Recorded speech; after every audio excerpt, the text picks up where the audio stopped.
তোমরা যারা নামাজ আদায় করো না, নামাজ কঠিন কিছু তো নয়। আমি তোমাকে কি নামাজের একটা নমুনা বলবো? দেখো নামাজ কি জিনিস।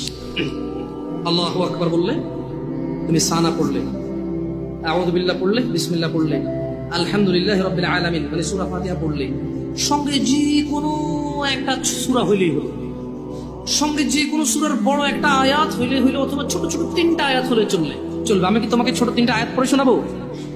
আউযু বিল্লাহি মিনাশ শাইতানির রাজীম, ওয়াল মুরসালাতি উরফা ফাল আসিফাতি আসফা।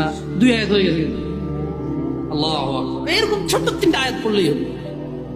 قل هو الله أحد الله الصمد لم يلد ولم يولد ولم يكن له كفوا أحد। তো জামশেদ ভাই, নামাজ সহজ কিভাবে? আমি তো শুধু আলহামদুলিল্লাহ সূরা পারি আর কুল হুল্লাহ পারি, আর কিছু এখন পারি না। তো ঠিক আছে, তুমি প্রথম রাকাতে আলহামদুলিল্লাহ সূরা পড়ো, রুকুতে যাও,